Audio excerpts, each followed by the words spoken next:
I'm Lilly Douse, and this is Grand Voyager.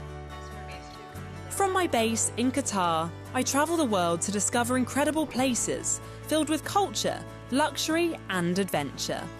Along the way, I meet the people, taste the flavours and experience the moments that make each destination unforgettable. Today, I'm travelling from Qatar to a tropical island just off the coast of India. I'm here in the south of Sri Lanka, a region known for its tea-covered highlands, breathtaking views and stunning beaches. Aibawan and welcome to Sri Lanka.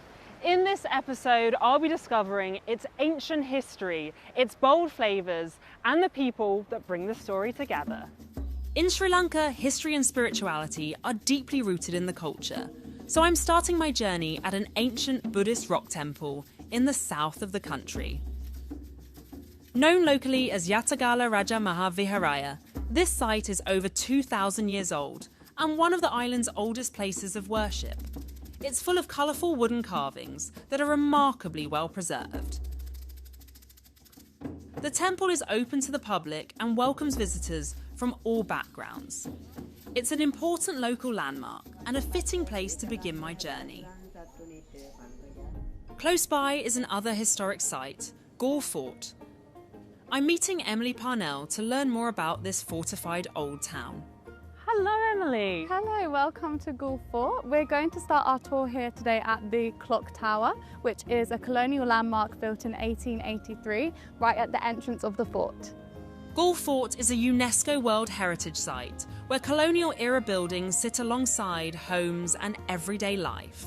This is the highest point out of the fort. It overlooks the city on this side, and then you can see the rest of the fort behind us here. The fort was occupied by several European powers. Today, it's firmly part of Sri Lanka, a great place to wander and explore. So we're now walking on the actual walls of the fort. They go around the whole parameter of Galle Fort and they have some bastions on each corner. Next we head to one of the area's most recognisable spots, the lighthouse. This beacon has guided ships along this coast for centuries. Galle is known not just for its colonial history, but also for its gemstone trade.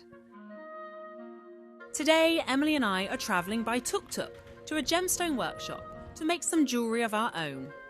Gemstone cutting is a craft that takes years to master. The process begins by wetting the stone, before carefully grinding it into shape. Now it's my turn to get hands-on and give it a go. Polishing is the next step. The process takes around 2 hours to slowly bring out the stone's natural shine. To finish the piece, the silver is melted and carefully shaped by hand. The result is a beautifully finished ring, a perfect souvenir to take home. The next morning, I'm up early and getting around again by tuk-tuk. Today, I'm heading to a nearby beach to try one of the country's most popular sports. This is the Shack Dewata, a relaxed beachfront cafe right on Dewata Beach, where you can take surf lessons. Feiruz, the cafe's surf instructor, starts by explaining the basics of the board, then shows me how to get on and paddle out properly. Put all arms under the water, pressure under the water. We need more strong paddle. Okay. Otherwise we always miss the waves, yeah? There are several steps, but Feiruz keeps it simple. The key is balance and timing. Look up, chest up. Paddle and bring your hand under the chest, lift, back and front, bend your knees, and relax. Now that I've learnt the basics, it's time to try it myself. After a couple of tries, I eventually start to get the hang of it. Hands up and bend your knee, ankling this straight, this ankle and bend your knees and straight. Yeah? Yeah. And relax. Next, we head down to the beach and make our way into the ocean. Out on the water, we spend some time putting everything into practice. It's much harder than it looks, but with every fall, I start to feel a little more confident. Before long, I start to find my balance and enjoy the waves. It's easy to see why surfing is such a big part of life here. After a morning of surfing, I've definitely worked up an appetite. This is Mum's Kitchen, a family-run restaurant and cooking school, known for its authentic, home-cooked Sri Lankan cuisine. Today, I'm joining a private class to learn how to make some classic Sri Lankan dishes. And there's certainly a lot to prepare. Today is firstly rice cooking, pumpkin curry and jackfruit curry, mango curry, potato tempered, and coconut sambal and papadam. Okay, lots and lots of cooking. Well, luckily Sri Lankan curry is my favourite. We start by making the locally grown rice, carefully measured for 4 people. Next, we make a traditional red lentil curry, known as dal. I absolutely adore dal. This is made of red lentils, garlic, red onion and spices. That smells amazing, yes. Together we prepare the ingredients, and everything slowly starts to come together. Sri Lankan cooking makes the most of fresh vegetables and bold flavours. One of the key ingredients in traditional Sri Lankan cooking is coconut, used for its flavour and richness. Oh wow, that is beautiful. We scoop out the fresh coconut flesh and mix it with water to make coconut milk.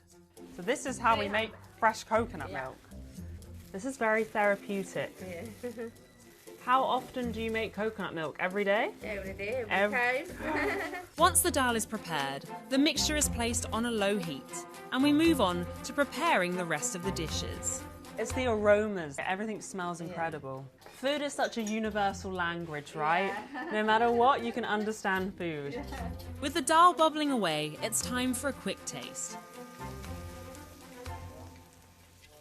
That is incredible. Well done, team! Yeah! Sri Lankan cooking is often a team effort, with everyone pitching in and sharing tasks together.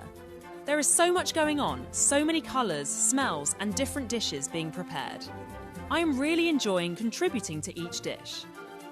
After all that time in the kitchen, we finally sit down to share the meal we've made together. I have our final dish. All of our amazing cuisine that we made today. Everything in Sri Lanka has been absolutely amazing, but definitely trying the cuisine is up there. I need the recipes to take home, but also I'll be taking home these amazing memories. From the coast, I'm heading into the green tea-covered hills of central Sri Lanka to learn more about one of the country's most important exports, tea. In the heart of the lush green hills is an iconic train route that cuts across the area's famous tea-growing plantations. Today, I'm boarding a train to travel to the famous tea-producing town of Ella. Travelling this route feels incredibly freeing, and it's easy to see why it's considered one of the most beautiful train journeys in the world. My first stop in Ella is Flying Ravana Adventure Park, a popular spot for outdoor adventure with stunning views over the surrounding hills. It's a great place to see Ella from a different angle.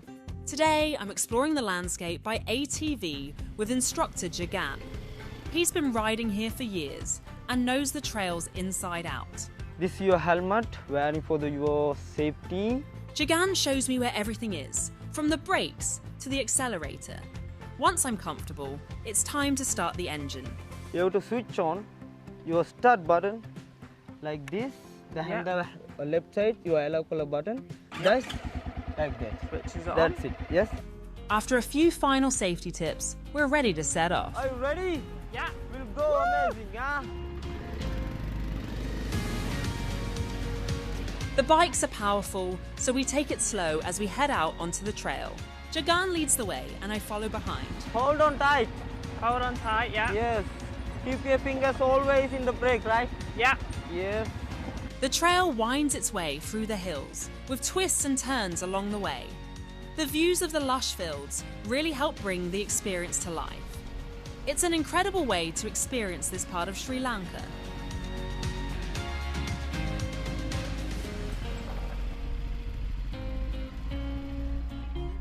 What an incredible experience riding through the tea fields. This has put a whole new meaning to tea for me. After driving through these green hills, I want to learn more about Sri Lanka's tea-making tradition. So I'm visiting the Halpavata tea factory in Ella. This plantation produces the famous Ceylon tea and is one of the country's largest producers. I'm meeting Saleh, the factory tour guide, to see what goes into the perfect cup of tea. Welcome to Halpyavata Tea Factory. Now I'm going to introduce the green leaf. This is the perfect leaf in my hand. The 2 leaf embody the required standard that goes for the export quality. The 3rd and the 4th leaf that goes for the local market area. Sri Lanka is a small country. We produce only very small quantity, but quality wise always number 1. After learning about the perfect tea leaf, I'm keen to try plucking for myself. So I join one of the local tea pluckers to see how it's done. Oh, thank you.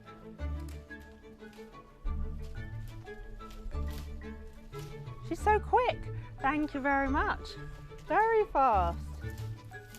The plantation has around 125 workers, and each tea plucker collects a minimum of 20 kilograms a day. It's hands-on work that requires both speed and experience.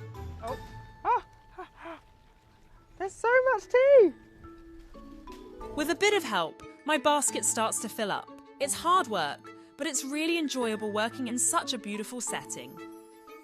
After getting hands-on, it's time to taste the fruits of my labour with Sivanathan, the cafe manager.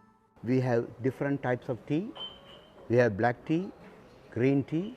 This is a real tea that we have the silver tips. Silver tips. An unprocessed part of the tea, which is now having a lot of antioxidants, which is a medicine. There's a wide variety of flavours, each with its own character. Tasting the tea here brings the whole process together, and I leave with a new appreciation for every cup.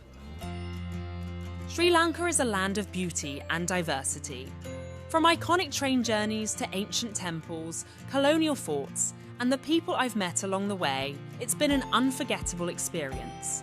But for now, it's on to my next adventure.